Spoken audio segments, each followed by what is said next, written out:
Arrestation d'un présumé faux militaire à Kimongo.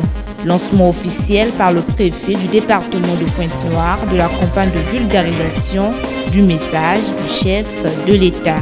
Communication de la procureure de la République sur les violences en milieu scolaire à Pointe-Noire. 3 titres qui font la une de votre journal rétro de la semaine. Mesdames et messieurs, bienvenue à tous.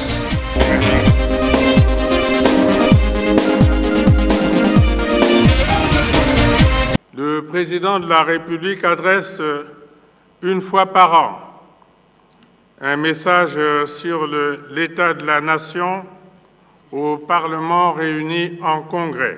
En vue de vulgariser le message du chef de l'État adressé le 28 novembre 2024 devant le Parlement réuni en congrès à Brazzaville, le préfet Alexandre Honoré Paka a lancé officiellement ce vendredi 13 décembre 2024 cette campagne de vulgarisation dans l'arrondissement 1 Emery Patrice Lumumba. Une restitution d'un message fait devant les forces vives de cet arrondissement pour s'imprégner de la thématique de ce message. Au nom de l'administrateur maire de Lumumba, le secrétaire général a situé l'événement du jour en présence des hôtes de son arrondissement. Sur orientation du préfet, Jean-Paul Kaba a résumé au compte des sous-commissions en langue kitouba les grands axes de ce message. Résumé ayant entériné la présentation des membres des sous-commissions et de la commission de coordination de vulgarisation.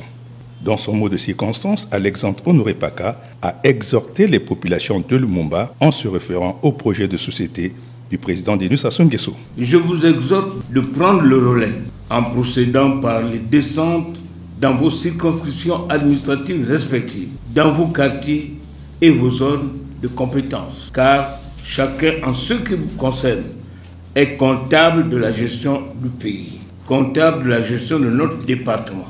J'insiste et je persiste. Vous devez veiller à ce que le message du chef de l'État sur l'état de la nation soit intériorisé par l'ensemble de la population. C'est ici et maintenant l'occasion pour vous de prendre votre bâton de pèlerin afin d'effectuer des descentes dans vos quartiers pour que cette feuille de route ait un écho auprès de nos populations. Le président de la République, chef de l'État, son Excellence Denis Sassou Nguesso, dans son projet de société Ensemble, poursuivons la marche, disait, je cite, « Le développement est l'affaire de tous, d'où la nécessité d'approfondir la décentralisation. Notre pays s'est doté d'une abondante législation sur la décentralisation. La Constitution, en son titre 14, consacre la décentralisation avec ses 13 domaines des affaires publiques relevant de la compétence des collectivités locales. » Des prisons d'honneur ont été remis au préfet par le secrétaire général du dit arrondissement pour marquer cette campagne de vulgarisation. Une noble initiative du préfet Alexandre Honoré Paka, commencée dans l'arrondissement 1, qui s'étendra les jours à venir dans d'autres arrondissements de la ville de Pointe-Noire.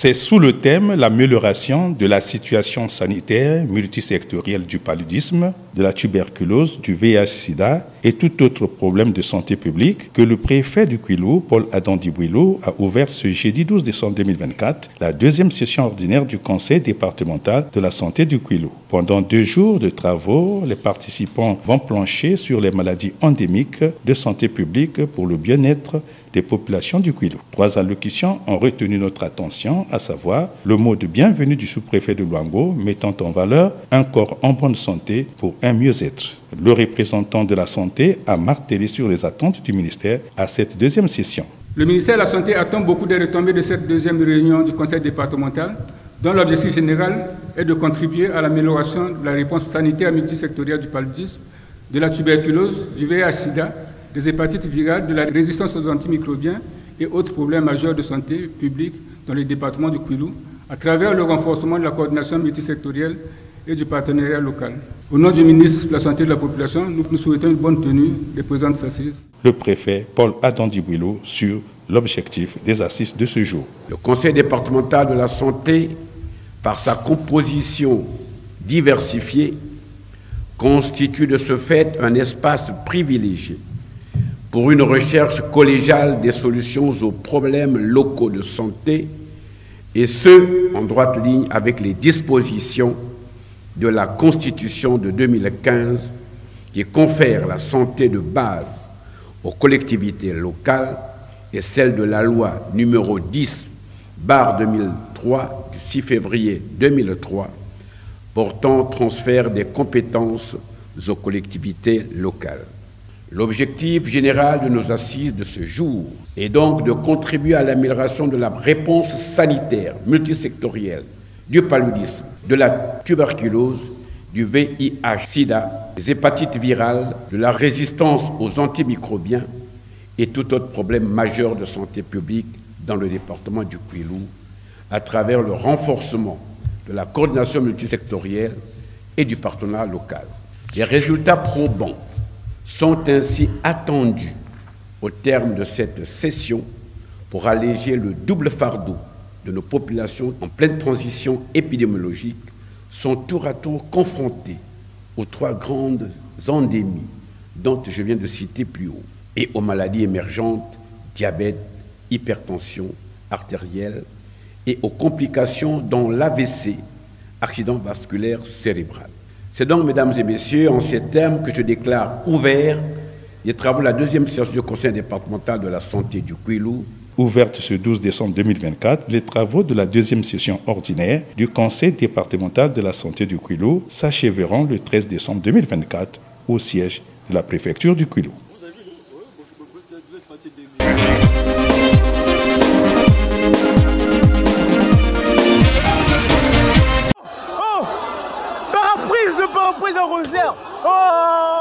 Au moment où se poursuivent les enquêtes de police judiciaire sur les violences causées par les élèves des lycées Poitiers-Bernard, Pointe-Noire 2 et 3 Glorieuses ayant défrayé la chronique de la ville de Pointe-Noire, la procureure de la République près du tribunal de grande instance de Pointe-Noire, Stéphanie Souveni Tibi Ichiti, a organisé ce jeudi 12 décembre 2024 un point de presse pour édifier l'opinion sur l'évolution du dossier des élèves impliqués dans les exactions et violences à caractère pénal, désapprouvant la loi scolaire en vigueur au Congo. Avant l'audience publique du vendredi 12 décembre 2024, 7 prévenus élèves ont été présentés à la presse devant le corps judiciaire. Des violences proscrites qui ont motivé la communication de la procureure. Ces 2 dernières semaines, nous avons déploré des actes de violence perpétrés par des élèves ayant touché plusieurs établissements scolaires de la ville, à savoir les lycées Poitiers-Bernard, Pointe-Noire 2 et 3 Glorieuses.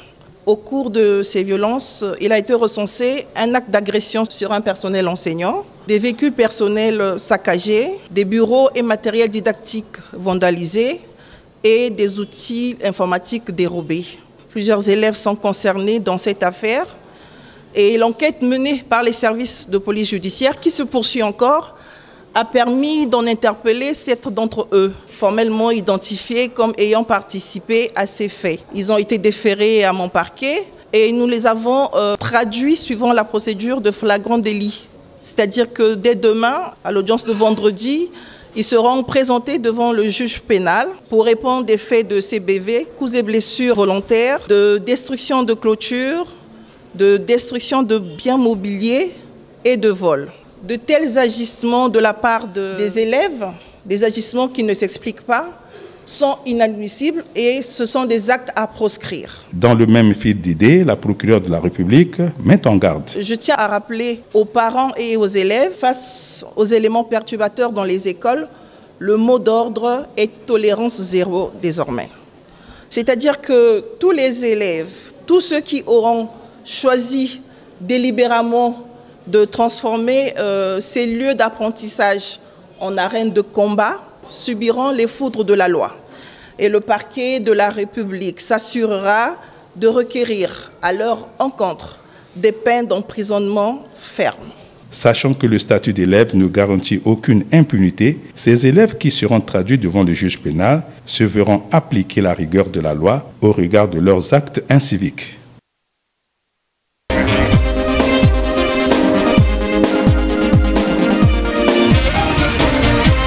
Moussa Ngasongo Clive Stevel, 26 ans révolus, arborant la tenue militaire au grade de lieutenant, est tombé dans les filets de la compagnie territoriale de Kimongo dans le département du Niari. Ce présumé faussaire de diplôme et des attributs militaires divers a usé d'un dol téléphonique pour convaincre ses victimes des faits d'escroquerie répétés commis à Brazzaville avant sa localisation à la rue Mélé, au quartier Bakongo à Dolisie dans l'arrondissement 1. Un trafic d'influence à grande échelle faisant de lui un médecin militaire, étudiant boursier congolais, revenu du Maroc, affecté à l'hôpital régional des armées de Dolisie. Des faits répréhensifs que restitue le commandant André Fouka Makosso.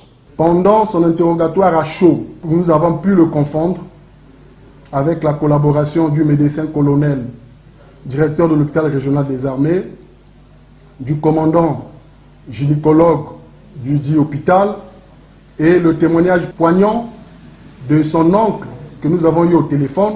Il est apparu clairement qu'on ne peut pas prétendre bénéficier d'une bourse d'études pour devenir médecin en 2023 et devenir médecin une année après. Tout de suite, j'ai ordonné à mes gendarmes de procéder à sa fouille à corps de sûreté par palpation. Il est trouvé porteur d'une arme de poing factice, sinon un pistolet joué. Poursuivant notre enquête, la perquisition procédée à son domicile avec beaucoup de munitions nous a permis de procéder à la saisie de plusieurs objets, dont les faux diplômes que vous venez de voir, avec le drapeau de l'Algérie, faux diplôme de médecin, le tensiomètre que vous voyez sur mon bureau, le stéthoscope, une blouse juste là à côté pour agent de santé, un document d'anatomie humaine et plusieurs d'autres articles militaires que vous trouvez sur mon bureau, dont les packs d'épaule alpha pour les élèves officiers. Il va être présenté devant le parquet de Dolisie. Des actes délictuels que le présumé faussaire met à la charge d'une tierce personne. J'étais victime d'une arnaque chez un monsieur qui m'avait dit qu'il devait me trouver une bourse d'études pour le Maroc. Et je me suis en tout cas lancé. J'ai essayé de trouver les moyens pour essayer d'obtenir la bourse. Avant de trouver la bourse, au niveau de la famille, j'avais mis la pression à tout le monde afin qu'on puisse me trouver les moyens nécessaires de donner au monsieur et que je puisse voyager. Bon, chose qui a été faite, on a trouvé les moyens, on a donné au monsieur. Et le monsieur nous a emmenés à l'aéroport. Je n'étais pas seul, nous étions, je crois bien, au nombre de 18 ou 22. Arrivé à Dolisie, mon lieu de retranchement, quand la bourse n'a pas marché, j'ai été obligé d'ouvrir ma salle de jeu. Maintenant, pour la couverture de ma salle de jeu, je me suis dit, bon, pourquoi pas être un homme en tenue afin que mes activités puissent évoluer normalement. Une nouvelle interpellation faite à la jeunesse congolaise à une prise de conscience effective et à la responsabilité générationnelle partagée.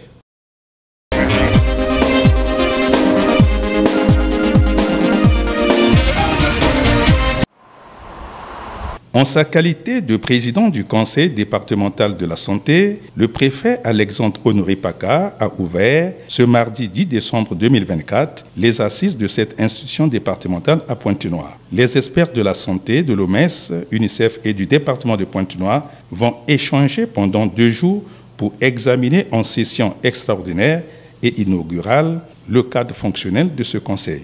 Une session ouverte par le mot de bienvenue d'Evelyne Tchétchelé, présidente du conseil départemental et municipal de Pointe-Noire, revisitant les missions assignées à ce conseil par l'article 35 de la Constitution du 25 octobre 2015. Représentant le ministre de la Santé, le docteur Jean-Claude Ebeka a restitué le contenu de la session en se référant au texte de loi instituant cette institution locale de santé. 2 mots de circonstance étayés par Alexandre Honoré Paka dans son allocution d'ouverture. Le projet de société ensemble, poursuivons la marche de son Excellence M. Denis Sassou Nguesso, président de la République, chef de l'État, devenu le programme du gouvernement de M. le Premier ministre, chef du gouvernement Anatole Koliné Makosso, prévoit l'accessibilité des soins de santé de qualité à toutes les populations par le truchement de la couverture médicale universelle. Mais, pour y parvenir, les concepts de la décentralisation et des services de santé de base doivent nécessairement être améliorés.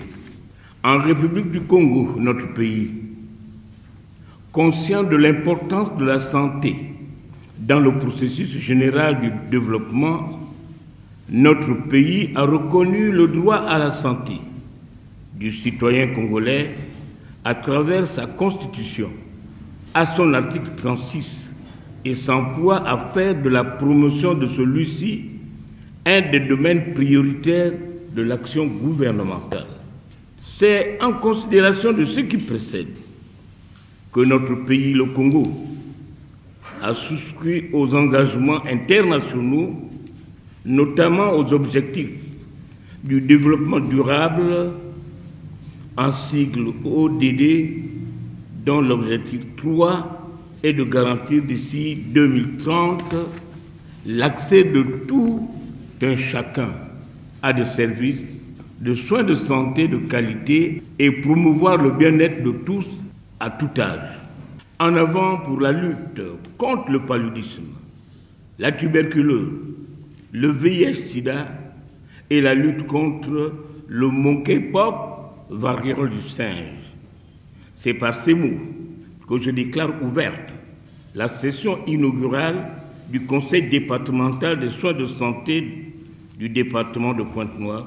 Ouverte sous le thème référentiel « Tous pour un système de santé local fort », cette session baissera ses rideaux le mercredi 12 décembre 2024 dans la salle du 28 novembre 1958.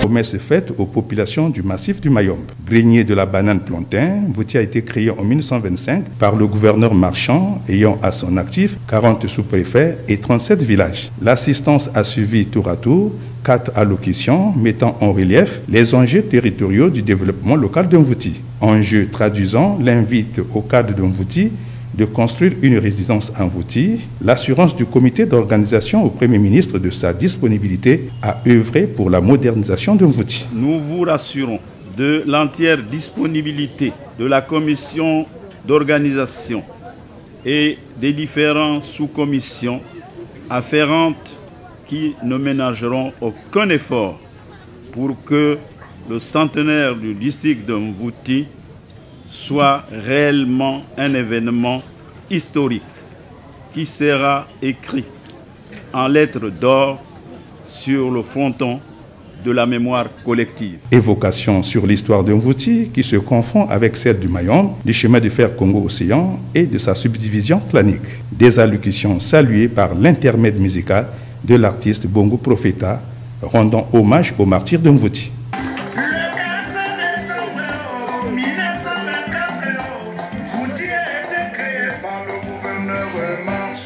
Dans son allocution, Anatole Kolene Makosso a révélé l'apport du gouvernement au centenaire de Mvouti.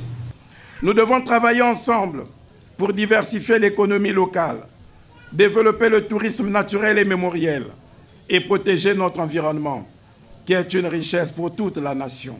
L'avenir de Mvouti repose sur ses habitants, en particulier sur ces jeunes et ces femmes qui portent en eux l'espoir d'une communauté encore plus forte et plus dynamique. En tant que gouvernement, nous réaffirmons notre engagement à accompagner vos initiatives et à soutenir les projets structurants qui feront de Mvouti un modèle de transformation locale.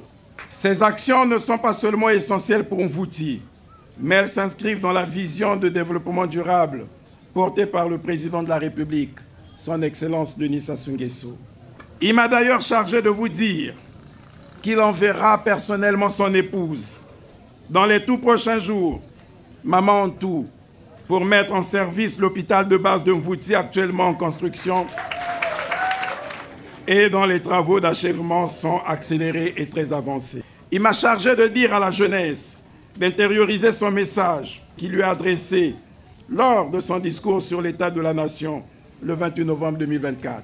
Un message dans lequel la jeunesse a pris une place importante et qui doit bénéficier du développement des compétences et du renforcement des capacités d'innovation et de l'esprit. Une fin de cérémonie centenaire couronnée par la visite des danses folkloriques, la pose de la première pierre de la stèle du centenaire et d'un arbre planté au siège de la construction de l'hôpital de base d'Mvouti. Des activités centenaires en différé qui se poursuivront toute l'année 2025.